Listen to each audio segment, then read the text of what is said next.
Assalamualaikum warahmatullahi wabarakatuh. Alhamdulillahirrabbilalamin.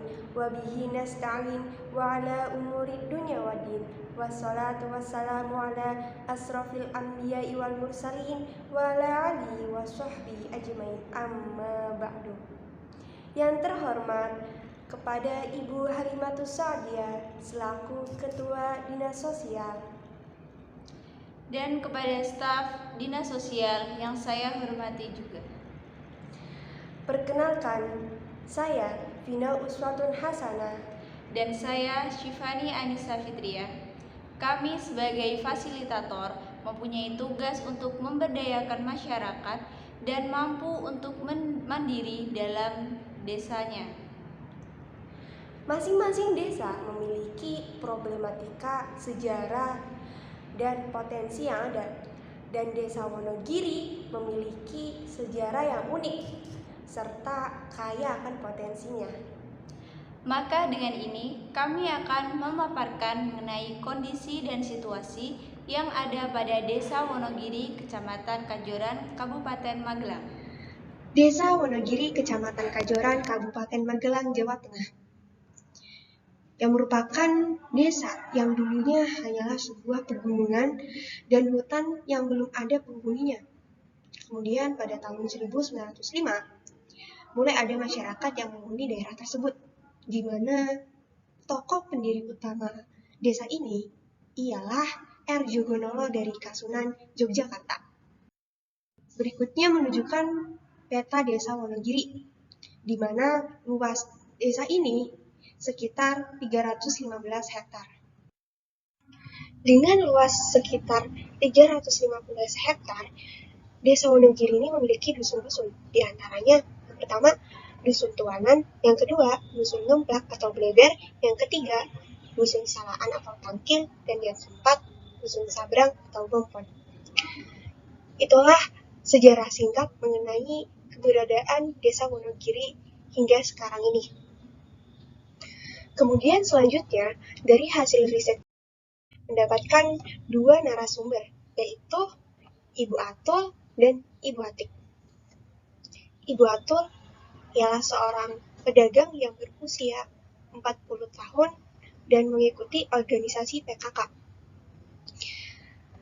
Menurut Ibu Atul, potensi yang ada di desa ini yaitu lahan sawah yang subur dan ada curug di ujung desa yang indah. Namun, di samping itu ada juga kendala yang menghambat potensi ini berkembang, yaitu sulit untuk mendapatkan air bersih dan akses untuk menuju curug itu jalannya susah untuk didapatkan. Yang mana curug ini terletak di antara perbatasan 3 desa. Kemudian menurut Ibu Ati, seorang guru yang berusia 35 tahun yang mungkin kesibukannya hanya bekerja sebagai guru dan tidak mengikuti organisasi masyarakat. Menurutnya potensi pada SDA pada desa ini mungkin kurang, tapi SDM-nya itu kompak dan bisa saling toleransi. Tetapi dalam keterampilan SDM-nya ini tidak memiliki keterampilan yang khusus, sehingga tingkat ekonomi di desa ini itu rendah karena mereka lebih memilih untuk bekerja di tempat lain dibanding desanya. Alhasil, banyak anak muda yang berpendidikan cukup ini tuh pindah tempat atau merantau ke daerah yang mendukung perekonomiannya itu lebih berkembang. Jadi dari data-data informasi yang kami dapatkan dari narasumber Bu Atik dan Bu Atul, kami juga mendapatkan data-data yang lain dari staf desa, yang mana selanjutnya akan dijelaskan oleh Mbak Syifa. Waktu dan tempat saya persilahkan. Terima kasih atas waktunya. Di sini saya akan sedikit menjelaskan mengenai data demografis Desa Wonogiri.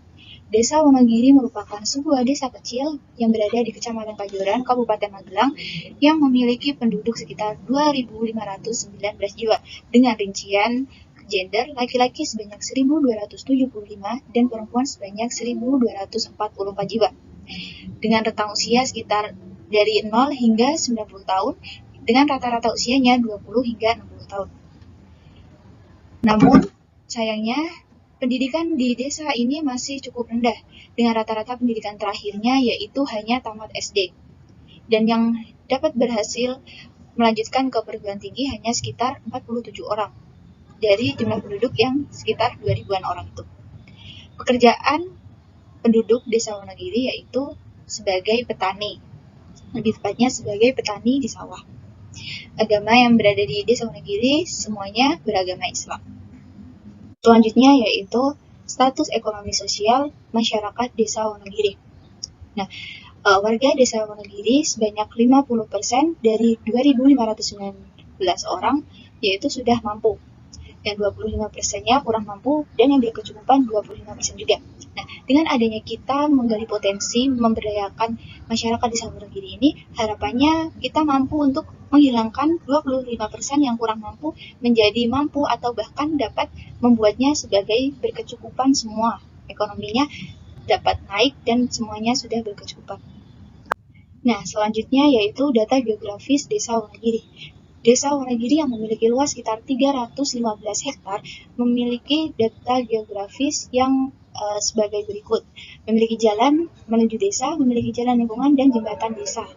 Nah, desa Wonogiri juga memiliki beberapa fasilitas umum.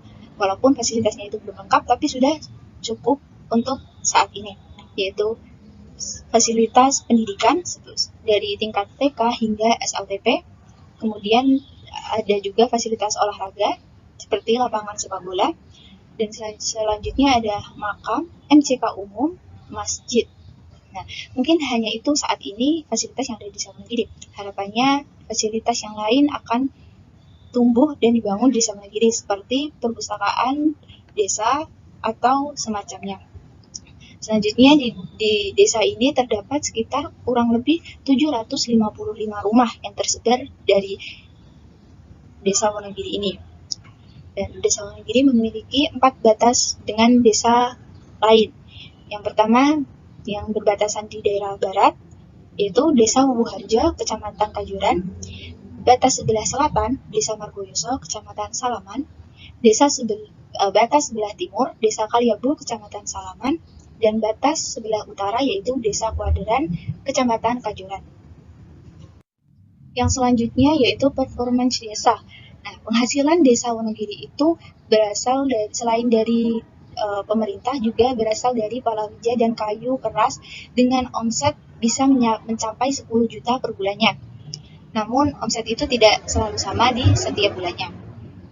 Karena desa Wonogiri itu memiliki daerah yang luas, dan daerah yang luas itu sebagai perkebunan, maka desa Wonogiri memiliki perkebunan yang biasanya ditanami dengan kayu-kayuan.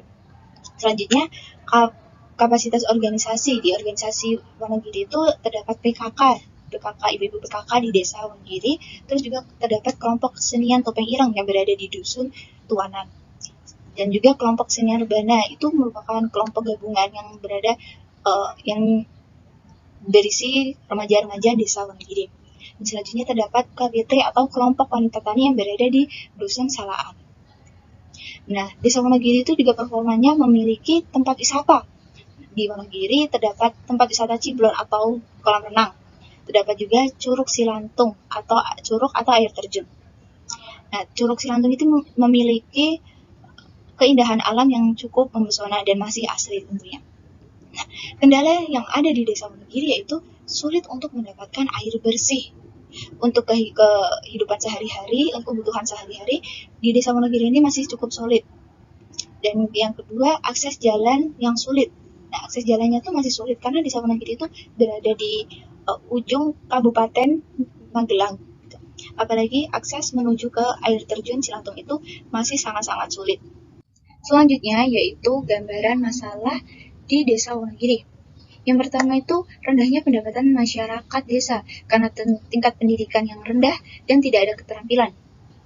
karena mereka memiliki tingkat pendidikan yang rendah, jadi mereka kurang memiliki keterampilan dan cara berpikirnya kurang luas. Yang kedua, kondisi sarana prasarana yang kurang memadai, seperti tidak adanya perpustakaan desa, tidak ada sarana tempat belajar tingkat SLTA, dan sulit untuk mengakses jalan menuju tempat wisata, yakni Curug Cilantung itu. Dan yang ketiga, sulitnya masuk akses mobilitas desa seperti jaringan WiFi. Nah, saat ini sudah ada beberapa yang memasang WiFi, tapi itu pun jaringannya tidak begitu kuat gitu. Dan prosedurnya untuk memasang WiFi sangat sulit karena memang jauh dari pusat kota. Nah, apa tugas dan keterampilan fasilitator di sini? Nah, tugas fasilitator di sini yaitu untuk meningkatkan potensi desa, terutama desa yang akan kita bangun, yaitu Desa Wonogiri.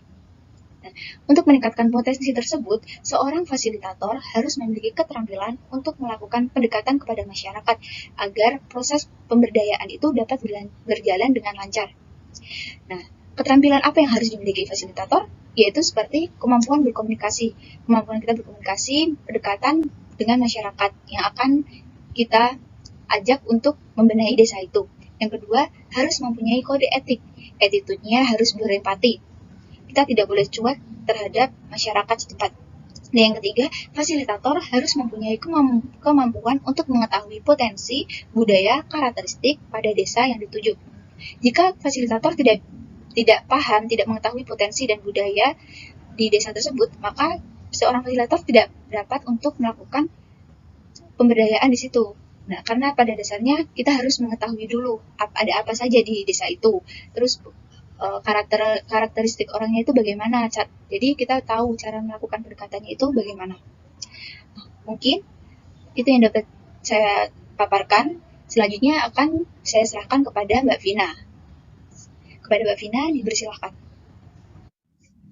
Baik, itulah penjelasan singkat mengenai Desa Wonogiri di Magelang. Yang sebenarnya desa ini memiliki dua potensi, yaitu air terjun dan perkebunan yang lahannya cukup luas. Akan tetapi, di samping desa ini memiliki potensi yang sebenarnya bisa membangun desa untuk menjadi lebih berdaya dan mandiri. Mengesampingkan hal itu, terdapat kendala-kendala untuk memajukan hal tersebut. Seperti misalnya, dalam lokasi menuju wisata air terjun, akses jalannya ini cukup sulit. Bahkan sepeda motor saja tidak bisa menempuhnya. Dengan ini maka memerlukan dana dari dukungan pemerintah untuk bisa mengakses jalan lebih mudah. Selain itu, lahan perkebunan yang luas dan tanah yang cukup aktif bisa menumbuhkan tanaman-tanaman yang segar dan sehat. Akan tetapi, terdapat kendala di samping itu, seperti kurangnya atau sulitnya akses mendapatkan air bersih di desa ini. Dan kami sebagai fasilitator hanya sarana untuk menjadikan desa ini lebih berdaya dan mandiri. Yang tidak lupa juga dengan mendapatkan dukungan yang kuat dari dinas sosial. Mungkin sekiranya itu saja yang dapat kami sampaikan. Kurang lebihnya mohon maaf. Wabillahi taufiq wal hidayah. Wassalamualaikum warahmatullahi wabarakatuh.